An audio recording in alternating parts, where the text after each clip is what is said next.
يا أيها الذين آمنوا إن تنصروا الله ينصركم ويثبت أقدامكم وقال تعالى في مقام آخر كم من فئة قليلة غلبت فئة كثيرة بإذن الله۔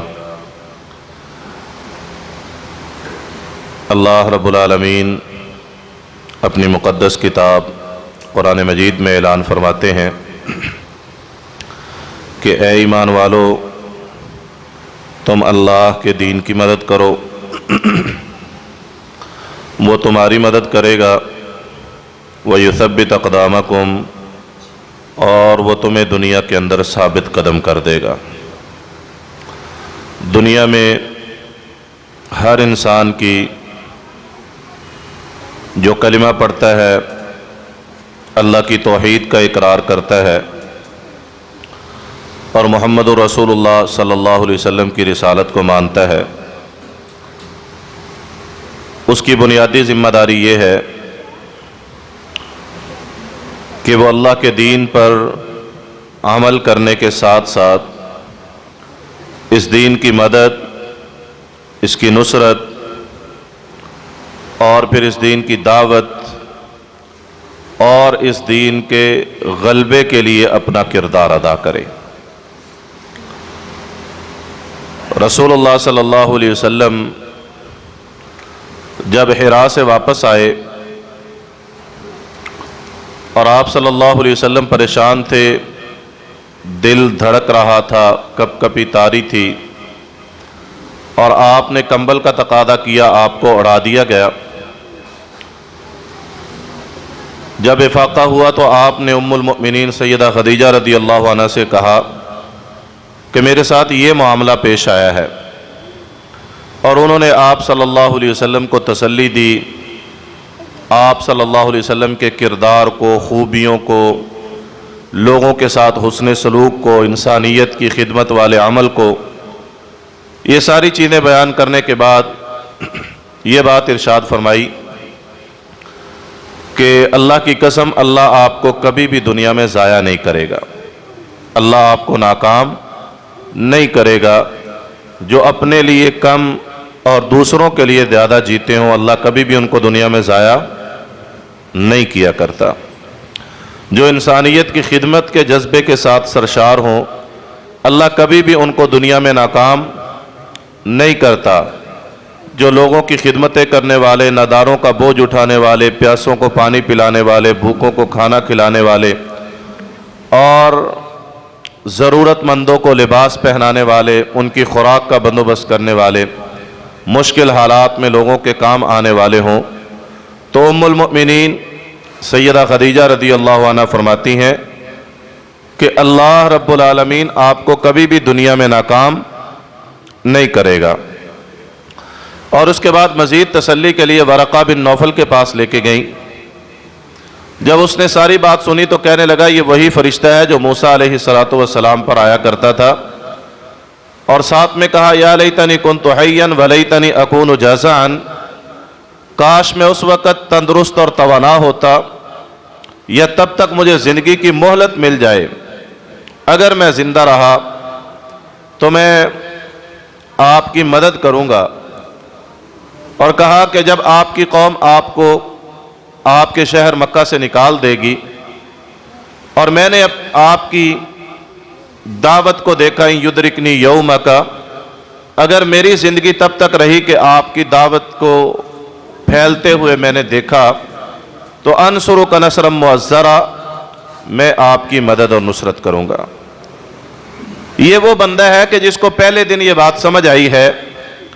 کہ یہ دین سچا دین ہے، اور یہ نبی اللہ کے سچے نبی ہیں۔ ان کے پاس جو بندہ پیغام لے کے آیا ہے وہ کوئی انسان نہیں ہے، بلکہ وہ اللہ کا فرشتہ ہے،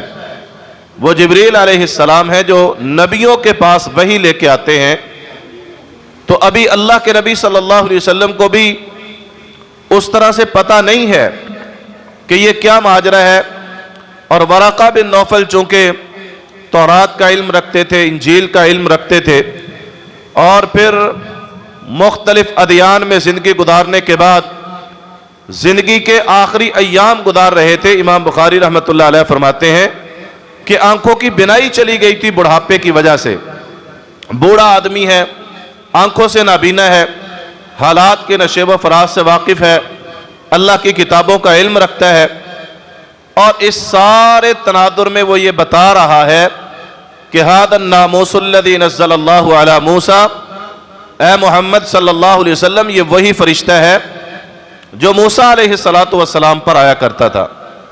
اور ساتھ میں وہ اپنی ذمہ داری ادا کرتے ہوئے کیا کہہ رہا ہے؟ یا لیتنی کنت حیا ولیتنی اکون جازعا، کاش میں تب تک زندہ رہتا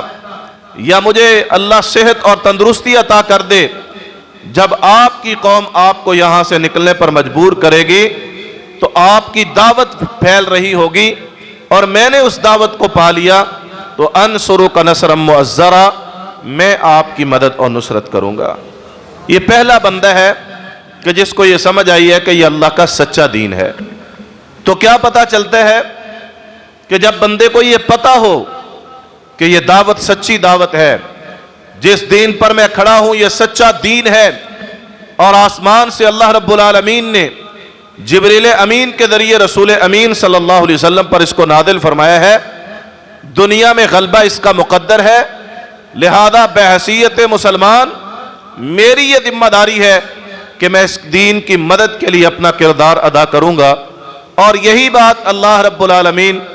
اپنی مقدس کتاب پہ ارشاد فرما رہے ہیں کہ یا ایھا الذین آمنو،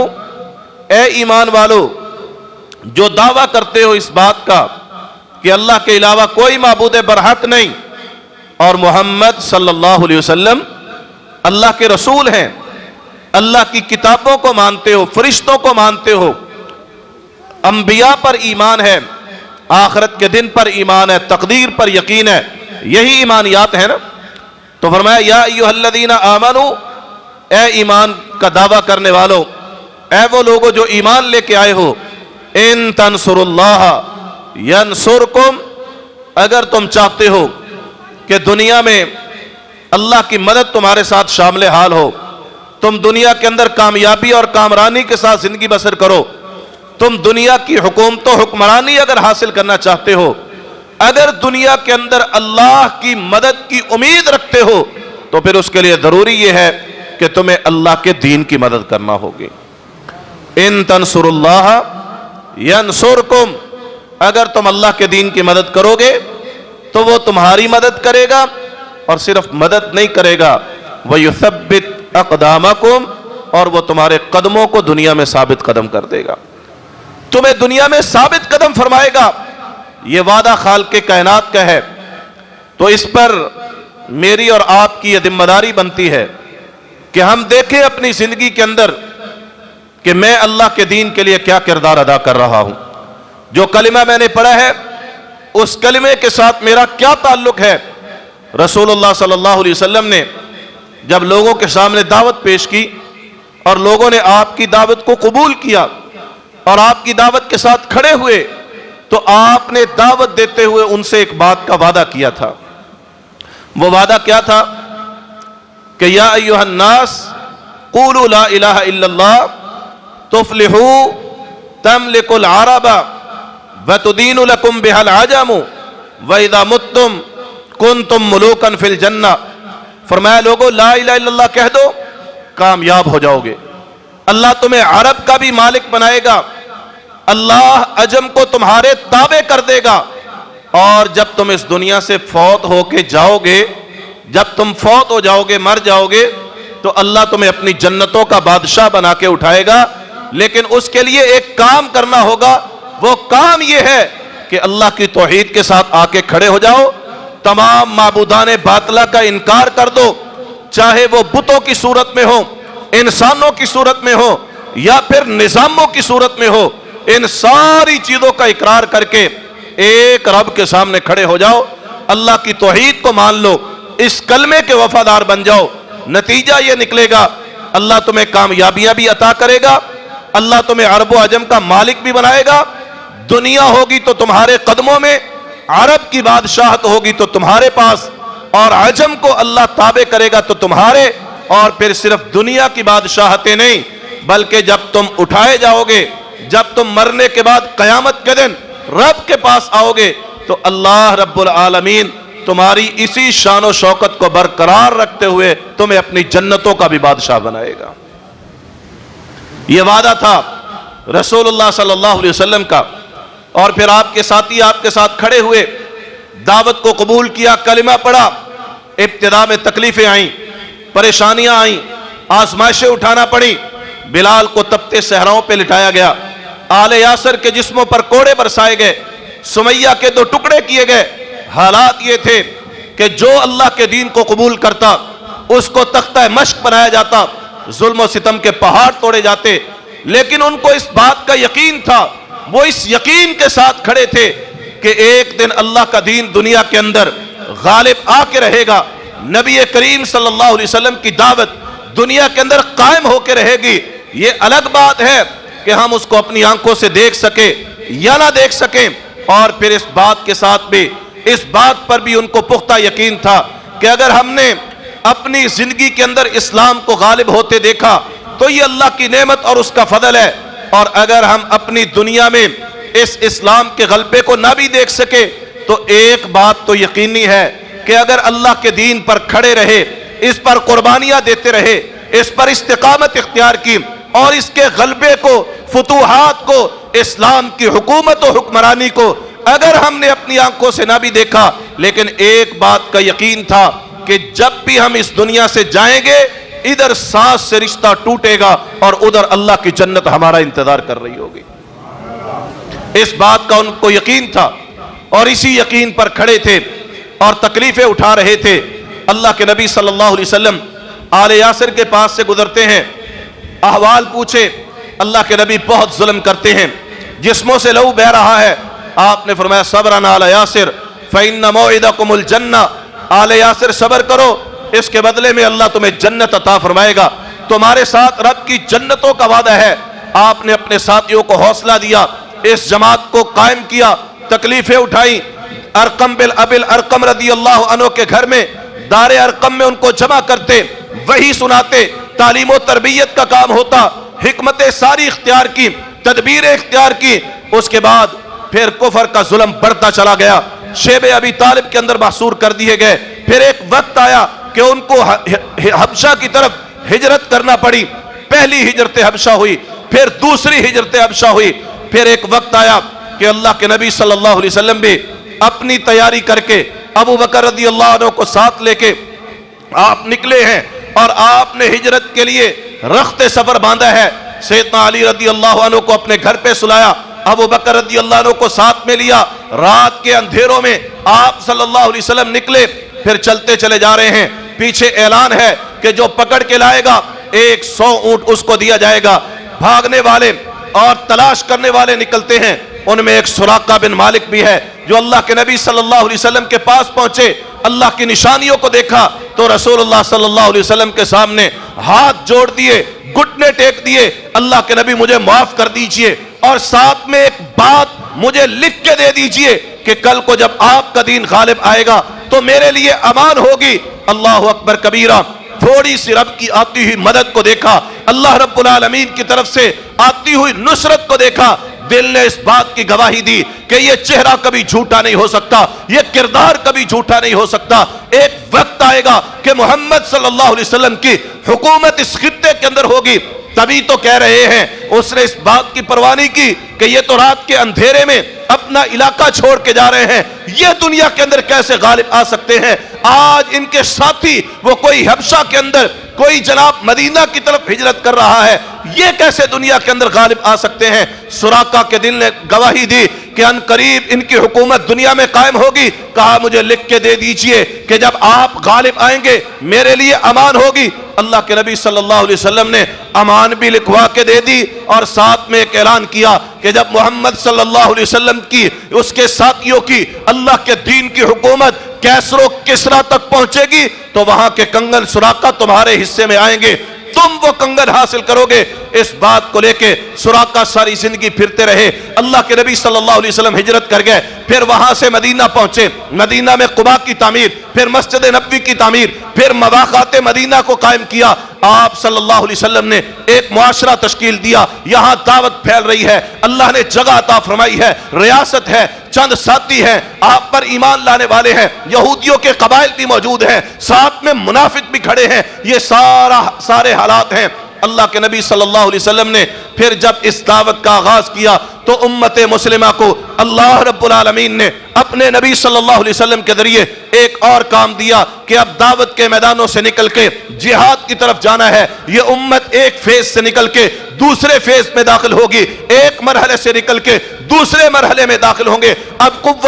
کفر کی قوت کو توڑا جائے گا، جو اللہ کے دین کے مقابلے میں تنی ہوئی گردنیں ہیں ان گردنوں کو کاٹا جائے گا، ظلم کے انتقام لیے جائیں گے، اپنے مقبوضہ علاقے چھڑوائے جائیں گے، اور اللہ کے دین کے لیے جہاد اور قتال کے لیے اللہ تعالیٰ نے اجازت دے دی۔ اللہ کے نبی صلی اللہ علیہ وسلم نے اس کام کو شروع کیا۔ 2 ہجری ہے، رمضان المبارک ہے، آپ صلی اللہ علیہ وسلم کو اطلاع ملتی ہے ابو سفیان کا قافلہ ہے جو جا رہا، مسلمان تیار ہو کے رسول اللہ صلی اللہ علیہ وسلم کی معیت میں نکلتے ہیں کہ یہ تجارتی قافلہ ہے، چند ہتھیار ہوں گے، تھوڑا سا مقابلہ ہوگا، بہت سارا مال غنیمت ملے گا، ہم لڑنے کے بعد ہم یہ مال غنیمت لے کے واپس آئیں گے تو مدینے کے کچھ حالات اچھے ہو جائیں گے۔ اللہ اکبر کبیرہ، اس سوچ پر مسلمان نکلے ہیں، پر آسمان کے رب نے کچھ اور فیصلے کر رکھے تھے۔ اللہ دنیا کے اندر حق کو غالب کرنا چاہتا تھا، کافر کو دنیا کے اندر ذلیل و رسوا کرنا چاہتا تھا۔ ابو سفیان کا قافلہ نکلا، مکہ میں خبر پہنچی، وہاں سے 1000 کا لشکر نکل کے مدینہ کی طرف سفر کرتا ہے۔ اللہ کے نبی صلی اللہ علیہ وسلم اپنے ساتھیوں کو بٹھاتے ہیں، یہ قافلہ تو نکلا پر وہاں سے 1000 کا لشکر تیار ہو کے، گانے والیاں ساتھ ہیں، شراب کے مٹکے ساتھ ہیں، ایک رات میں کئی اونٹ ذبح کر کے لشکر کو کھلائے جا رہے ہیں، بڑی رعونت کے ساتھ۔ دنیا کے سارے جگے، مکہ کے سارے متکبر کافر مسلمانوں کو صفحہ ہستی سے مٹانے کے لیے مدینہ کی طرف آ رہے ہیں۔ بتاؤ تمہارا کیا مشورہ ہے، ہمیں کیا کرنا چاہیے؟ سیدنا ابو بکر رضی اللہ عنہ کھڑے ہوئے، اپنا مشورہ دیا، سیدنا عمر کھڑے ہوئے، اپنا مشورہ بیان کیا، سیدنا عثمان کھڑے ہوئے، بڑی اچھی بات کہی۔ اس کے بعد آپ صلی اللہ علیہ وسلم ابھی تک خاموش ہیں، آپ کوئی فیصلہ نہیں کر رہے۔ سعد بن معاذ رضی اللہ عنہ اس بات کو بھانپ جاتے ہیں کہ شاید اللہ کے نبی صلی اللہ علیہ وسلم ہمارے جذبات کا اظہار چاہتے ہیں کہ ابو بکر بھی مہاجر، عمر بھی مہاجر، عثمان بھی مہاجر، یہ 7 ہجرتیں کرنے والے، ان کا جینا بھی نبی کے ساتھ، ان کا مرنا بھی نبی کے ساتھ، ان کے دن بھی نبی کے ساتھ، ان کی راتیں بھی نبی کے ساتھ۔ شاید اللہ کے نبی صلی اللہ علیہ وسلم انصاریوں کی بات سننا چاہتے ہیں۔ سعد بن معاذ رضی اللہ عنہ انصار کے سرخیل کمانڈر کھڑے ہو کے اعلان کرتے ہیں، اللہ کے نبی آپ نے شاید ہمارے جذبات کا اظہار چاہتے ہیں تو ہم اس بات کا اعلان کر دیتے ہیں۔ میں انصار کی ترجمانی کرتے ہوئے یہ بات کہتا ہوں کہ آپ حکم دیں، ہم آپ کے آگے بھی لڑیں گے، ہم آپ کے پیچھے بھی لڑیں گے، ہم آپ کے دائیں بھی لڑیں گے، ہم آپ کے بائیں بھی لڑیں گے۔ آپ کہیں گے تو اپنی سواریوں کو سمندروں میں ڈال دیں گے، آپ کہیں گے تو ہم برقے خیمات کی چوٹیوں پہ چڑھ جائیں گے۔ اللہ اکبر کبیرہ۔ سعد بن معاذ رضی اللہ عنہ جانتے تھے کہ ابھی تو ہمیں 2 سال ہوئے ہیں، ان کو 2 سال ہوئے آئے ہوئے،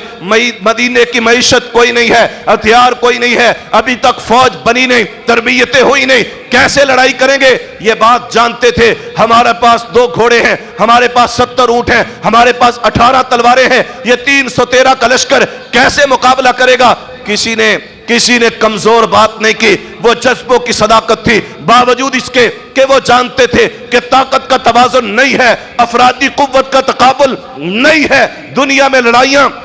اس طرح سے نہیں لڑی جاتی۔ آج بھی دنیا کہتی ہے اور تم کیسے لڑ سکتے ہو، تم کیسے مقابلہ کر سکتے ہو؟ یہ دنیا کی اتنی بڑی جمہوریت اور اس کی آرمی 9-10 لاکھ آرمی اس نے 1 کروڑ کی آبادی پر مسلط کر دی، ہر 10 آدمیوں پر ایک فوجی گن تان کے کھڑا ہے، تم AK-47 کے ساتھ کیسے مقابلہ کر سکتے ہو؟ کشمیری مجاہدین پر بات ہوتی ہے کہ یہ کیسے مقابلہ کر سکتے ہیں، یہ مقابلہ نہیں کر پائیں گے۔ اللہ اکبر کبیرہ۔ جبکہ ہماری تاریخ یہ کہتی ہے اللہ کا قرآن یہ کہتا ہے، پیغمبر علیہ السلام کی سنت اور طریقہ یہ کہتا ہے کہ میدانوں کے اندر جنگیں کبھی ہتھیاروں کے ساتھ نہیں لڑی جاتی، میدان کے اندر لڑتا ہے تو ایمان لڑتا ہے، میدان کے اندر لڑتے ہیں تو جذبے لڑتے ہیں، میدان کے اندر اگر کوئی چیز لڑتی ہے بندے کو کھڑا کرتی ہے تو وہ شوق شہادت ہوتا ہے۔ جب بندہ اللہ کے دین کے لیے میدان کے اندر کھڑا ہو جاتا ہے پھر رب بدر کی فضائیں پیدا کر دیتا ہے، آسمان سے رب العالمین کے فرشتے لشکروں کی صورت میں نکلتے ہیں، اللہ اکبر کبیرہ، آسمان سے وہ لشکر اترتے ہیں، پھر مدد اور نصرت ہوتی ہے، پھر کافر دنیا میں رسوا ہوتا ہے، اسلام کو رب غلبہ عطا کرتا ہے۔ اللہ کے نبی صلی اللہ علیہ وسلم اپنے ساتھیوں کو لے کے چلے ہیں، بدر کے میدان میں کھڑے ہیں، آپ نے ترتیب لگائی، یہ میمنہ ہوگا، یہ میسرہ ہوگا، یہ دائیں کھڑے ہوں گے، یہ بائیں کھڑے ہوں گے، یہ دعوت مبارزت کو قبول کریں گے، یہاں ابو عبیدہ ابن الجراح ہوں گے، یہاں علی ابن ابی طالب ہوں گے، یہاں حمزہ ابن عبد المطلب ہوں گے۔ یہ ساری ترتیب لگانے کے بعد اللہ کے نبی صلی اللہ علیہ وسلم اپنے خیمے میں تشریف لے کے جاتے ہیں، آپ صلی اللہ علیہ وسلم ہاتھ اٹھاتے ہیں، رب کے سامنے دعا کر رہے ہیں، اللہ میں اپنی 15 سال کی کمائی لے کے آ گیا، یہ میرے 313 ساتھی 315، اے اللہ آج یہ میدان کے اندر کھڑے ہیں، آج تیری خاطر کٹنے کو تیار کھڑے ہیں، اللہ یہ تیرے صائم اور قائم بندے، تن بدن پہ پورے کپڑے نہیں، پاؤں میں جوتے نہیں، ہاتھوں میں کھجور کے ڈنڈے لے کے میدان کے اندر کھڑے ہیں، تیری جنت چاہتے ہیں، تیری نصرت کا طلبگار ہیں، اللہم انجز لی ما وعدتنی، اللہم آت ما وعدتنی، اللہ اپنے وعدوں کو لے آ، اللہ تو اپنے وعدوں کو پورا کر دے، اللہ اپنی مدد کے ساتھ میدان کے اندر آ جا۔ اللہ اکبر کبیرہ، اللہ کے نبی صلی اللہ علیہ وسلم دعائیں کرتے چلے جا رہے ہیں، آپ کی آنکھوں سے آنسو گر رہے ہیں، واللہ بدر کی مٹی آج بھی شاہد ہے جہاں میرے اور آپ کے پاک پیغمبر کے وہ مقدس آنسو گرے تھے۔ یہاں میں ایک بات کرتا ہوں کہ وہ بدر کا میدان تھا، کمزور تھے، سامنے کفار قوت کے ساتھ، طاقت کے ساتھ، افراد کے ساتھ، وسائل کے ساتھ کھڑے تھے۔ آج ہم بھی دعائیں کرتے ہیں، میدان بھی سجے ہیں، پر میری اور آپ کی دعائیں کیا ہیں؟ اپنی اولاد کے لیے دعائیں مانگی، ہم نے اپنے کاروبار کے لیے دعائیں مانگی، ہم نے اپنے حالات کے لیے دعائیں مانگی، ہم نے اپنے رشتہ داروں کے لیے دعائیں مانگی، ہم نے سب کچھ مانگا تو اپنی ذات کے لیے، پر نبی کریم صلی اللہ علیہ وسلم کے ان سنتوں کو زندہ کرنے والا کون ہوگا کہ میدانوں کے اندر بیٹے دے کے، ساتھی دے کے، بھائی بھیج کے میدان کے اندر کھڑے کر کے پھر رب کے سامنے ہاتھ اٹھائے، اللہ ہم نے اپنے بیٹے دے دیے، اپنے ساتھی دے دیے، اللہ مقابلے میں مشرک بہت طاقتور ہے لیکن تیری مدد پر یقین ہے، اللہم ان تہلک ہذہ العصابہ لم تعبد بعد اليوم، اگر آج جو مٹھی بھر جماعت کاٹ دی گئی زمین پر تیرا نام لینے والا کوئی نہیں ہوگا۔ شاید ہم اس بات کا تصور نہ کر سکے، پر نبی کی تڑپ کو سیدنا ابو بکر رضی اللہ عنہ نے دیکھا تھا، آپ کے کندھے کی چادر کو درست کر کے کہتے ہیں اللہ کے نبی بس کیجئے، آپ کا رب آپ کو کافی ہو جائے گا۔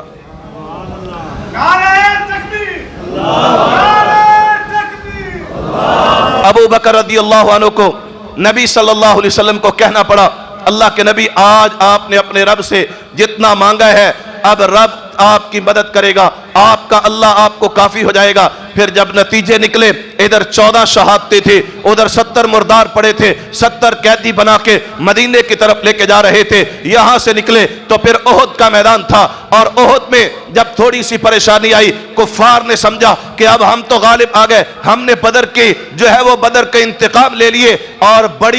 بڑے تکبر کے ساتھ ان کا سالار کہہ رہا تھا لنا عزا ولا عزا لکم، اور آج تمہارے لیے اگر عزا ہوتا، یہ باطل قوت ہوتی کہ جس کی ہم عبادت کرتے ہیں تو شاید تم بھی کامیاب ہو جاتے۔ اور اللہ کے نبی صلی اللہ علیہ وسلم جواب میں کہہ رہے تھے اس کو جواب دو، اور جواب میں کہا جا رہا تھا لنا مولانا ولا مولا لکم، اور تمہارے لیے تو عزا ہے پر ہمارے لیے مولا ہے، ہمارا اللہ مددگار ہے۔ پھر تاریخ نے ثابت کیا ان کے لات و منات حب العزا کام نہیں آئے، کام آیا تو مسلمانوں کا مولا کام آیا۔ پھر خندق کے میدان میں کھڑے ہیں، پیٹ پہ پتھر باندھ کے کھڑے ہیں، 18 سال کے بعد کھڑے ہیں، اور کیفیت یہ ہے کہ اپنی معیشتیں نہیں بنائی، اپنے کاروبار نہیں چمکائے، صرف مارکیٹوں کو آباد نہیں کیا، بلکہ 18 سال کے بعد بھی کھڑے ہو کے اعلان کیا کر رہے ہیں نحن الذین بایعوا محمدا علی الجہاد ما بقینا ابدا، اور ہم نے تو بیعت اس بات پہ کی تھی، ہم نے اسلام قبول کیا تو اس لیے، ہم نے مکہ کے اندر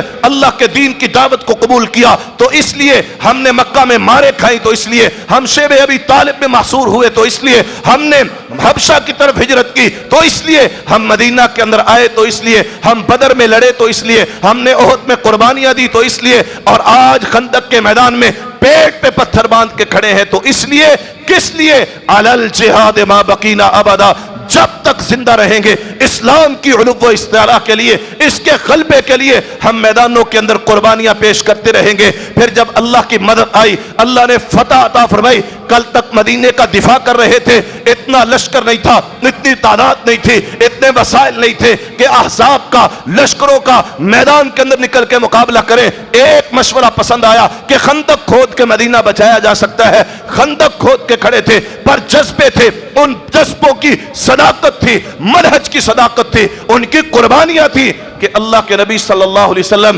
اس غزوہ خندق کی فتح کے بعد اعلان کر رہے تھے کہ اللہ نے آج کافر کو ایسی مار ماری ہے، آج کے بعد کسی کافر کو جرت نہیں ہوگی کہ وہ مدینہ پر حملہ کر سکے۔ الآن نغزوہم ولا یغزوننا، آج کے بعد لشکر نکلیں گے تو مدینہ سے نکلیں گے، کبھی کوئی لشکر مدینہ پر حملہ نہیں کر سکے گا۔ ابھی 5 سال ہوئے ہیں لڑتے ہوئے میدانوں کے اندر، اور یہ حالات ہیں کہ اب لشکر پیش قدمی کی طرف ہیں۔ پھر اس کے بعد ایک حدیبیہ کا مقام آیا، ایک شہادت تھی، اور اس شہادت کی افواہ پھیلی تھی، خبر ملی کہ عثمان شہید کر دیے گئے ہیں۔ اللہ کے نبی صلی اللہ علیہ وسلم جو اپنے ساتھیوں کو لے کے حج عمرہ کی نیت سے قربانیاں ساتھ لے کے احرام باندھے ہوئے حدیبیہ کے مقام پہ ٹھہرے ہوئے ہیں، جب پتہ چلا کہ مسلمان شہید کر دیا گیا ہے، عثمان کو شہید کر دیا گیا ہے، آپ صلی اللہ علیہ وسلم بیعت لے رہے تھے۔ آپ نے ہاتھ بڑھایا کہ اگر واقعتاً ایسا ہے کہ عثمان کو شہید کیا گیا ہے تو پھر ہم مسلمان کی شہادت کا انتقام لیے بغیر واپس نہیں جائیں گے۔ اللہ اکبر کبیرہ، 1400 صحابہ رسول اللہ صلی اللہ علیہ وسلم کے ہاتھ پہ بیعت کر رہے تھے۔ فرماتے ہیں بایانا علی الموت، ہم نے موت پر بیعت کی کہ مر جائیں گے، کٹ جائیں گے، مگر عثمان کی شہادت کا انتقام لیے بغیر واپس نہیں جائیں گے۔ یہ وہاں کے مسلمان تھے جو 18-19 سال سے اس تحریک کے اندر کھڑے تھے۔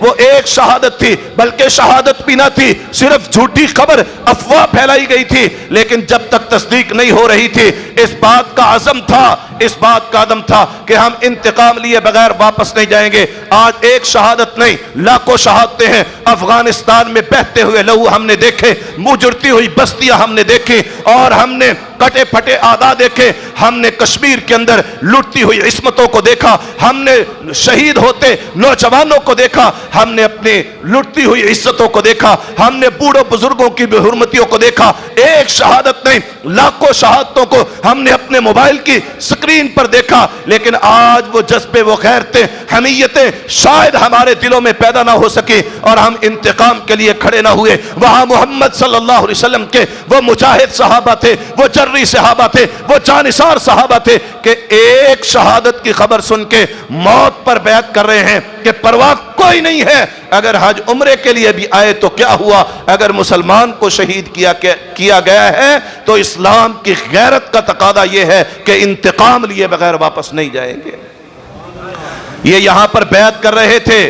اور آسمان سے رب العالمین قرآن نازل کر رہا تھا، لقد رضی اللہ عن المؤمنین اذ یبایعونک تحت الشجرہ۔ اے پیغمبر صلی اللہ علیہ وسلم، یہ جو درخت کے نیچے آپ کے ہاتھ میں ہاتھ دے کے بیعت کر رہے تھے، آسمان کا رب ان کے لیے اپنی رضا اور رضوان کے پروانے جاری کر رہا تھا۔ پھر وہاں سے یہ لشکر نکلے تو فتح مکہ، اللہ کے نبی صلی اللہ علیہ وسلم مکہ کو فتح کرنے کے لیے 10,000 کا لشکر لے کے مکہ کی طرف جا رہے ہیں۔ جب مکہ کے قریب پہنچے، اللہ رب العالمین نے فتوحات کے مناظر دکھانا شروع کیے، کفار سرنڈر ہوئے، آپ صلی اللہ علیہ وسلم داخل ہوئے تو دنیا سوچ رہی تھی، مکہ کے باسی یہ سوچ رہے تھے کہ اب بلال پر کیے گئے ظلم کا انتقام لیا جائے گا، اب آل یاسر پر کیے گئے ظلموں کا انتقام لیا جائے گا، سمیہ کی شہادت کا بدلہ لیا جائے گا، شیب ابی طالب میں محصور کیے جانے کا انتقام آج مکہ کی فتح کے موقع پر محمد رسول اللہ صلی اللہ علیہ وسلم لیں گے. اب مسلمان آئے ہیں تو یہ بدر کے بدلے بھی لیں گے, احد کے بھی لیں گے, خندق کے بھی لیں گے. آج سب کو آج کاٹا جائے گا, آج مدینہ مکے کی گلیوں میں خون بہے گا. جب پوچھا گیا میرے بارے میں کیا سمجھتے ہو, کہا آپ کریم باپ کے کریم بیٹے ہیں. کہا پھر میں وہی بات کرتا ہوں جو یوسف علیہ السلام نے تمام تر ظلم کے باوجود, سختیوں کے باوجود, تکلیفوں کے باوجود, آزمائشوں کے باوجود, قید و بند کی صعوبتوں کے باوجود, جب اللہ نے ان کو بادشاہت عطا کی, کہا لا تثریب علیکم اليوم, تمہیں کوئی نہیں پوچھے گا. سب کے لیے عام معافی کا اعلان کیا ہے. یہ انبیاء کی سنت ہوا کرتی ہے. جب وہ طاقت میں آتے ہیں, قوتوں میں آتے ہیں, لشکروں کے ساتھ آتے ہیں, غلبہ پاتے ہیں, جب اسلام کو اللہ غلبہ دیتے ہیں تو پھر خون نہیں بہتا, پھر اسلام کے ذریعے اسلام کے ساتھ امن آتا ہے, پھر لوگوں کی عزتیں, ان کا مال, ان کی جانیں محفوظ ہو جاتی ہیں. فرمایا ہم بھی آج عام معافی کا اعلان کرتے ہیں. جو ابو سفیان کے گھر میں داخل ہو جائے اس کے لیے امان ہے, جو ام ہانی کے گھر میں داخل ہو اس کے لیے امان ہے, جو اپنے گھر کا دروازہ بند کر لے اس کے لیے امان ہے, جس کو کوئی مسلمان پناہ دے دے اس کو بھی امان ہے, جو حرم میں داخل ہو جائے اس کے لیے بھی آج عام معافی کا اعلان ہے. اللہ کے نبی صلی اللہ علیہ وسلم عام معافی کا اعلان کرتے ہوئے, اللہ کی تسبیح بیان کرتے ہوئے, شکرانے کے نفل ادا کرتے ہوئے بیت اللہ کے اندر داخل ہوئے, بتوں کو توڑا اور اعلان کر رہے تھے جاء الحق وزهق الباطل ان الباطل کان زہوقا. اللہ کے نبی صلی اللہ علیہ وسلم کے ساتھیوں کا یہ 20-22 سالہ دور مکہ کا اور مدینہ کا ملا کے پھر یہاں سے یہ لشکر چلے کہ اللہ کے نبی صلی اللہ علیہ وسلم اپنی زندگی میں ایک آخری لشکر تیار کر کے جا رہے ہیں جس کو لشکر اسامہ کہا جاتا ہے. آپ صلی اللہ علیہ وسلم نے تیار کیا, روانہ کیا, ابھی کچھ ہی مقام پہ پہنچے تھے, خبر ملی اللہ کے نبی صلی اللہ علیہ وسلم اس دنیا فانی کو چھوڑ کے رفیق اعلیٰ سے ملاقات کے لیے اس دنیا کو چھوڑ کے چلے گئے ہیں. لشکر واپس آ گیا. جب ابو بکر رضی اللہ عنہ نے خلافت کو سنبھالا تو لوگوں نے مشورہ دیا کہ اے ابو بکر رضی اللہ عنہ, آپ مسلمانوں کے خلیفہ ہیں, پر حالات کو دیکھیے, نبی کی وفات کے بعد مرتدین کے فتنے ہیں,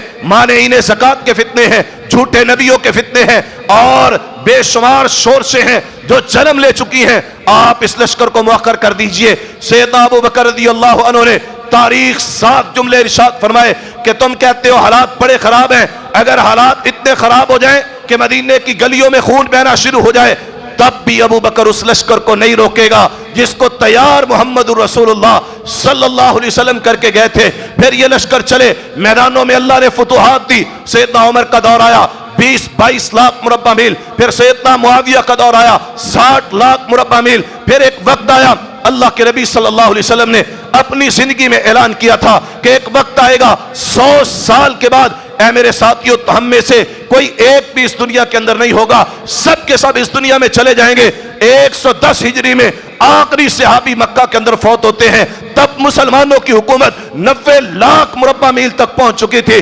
معتصم باللہ اپنے محل کی چھت پہ کھڑے ہو کے آسمان کے بادلوں سے کہہ رہے تھے اور جاؤ جہاں بھی جا کے برسنا ہے برسو, جہاں بھی جا کے برسو گے, یا وہاں کا اناج ہمارے خزانوں میں آئے گا یا وہاں کا ٹیکس اور خراج ہمارے خزانوں میں آئے گا. جب اللہ کے بندے میدانوں کے اندر کھڑے ہوتے ہیں, جب اسلام کے غلبے کے لیے کردار ادا کرتے ہیں, پھر یہ دنیا ان کی, نظام ان کے, حکومتیں ان کی, وہ اللہ کے نبی صلی اللہ علیہ وسلم کے پہلے دن کا وعدہ تفلحوا تملک العرب وتدین لکم بها العجب, اللہ تمہیں عرب کا بھی مالک بنائے گا, عجم کو بھی اللہ تمہارے تابع کر دے گا. پھر اس کے بعد وقت گزرتا چلا گیا. 1400 سال کے بعد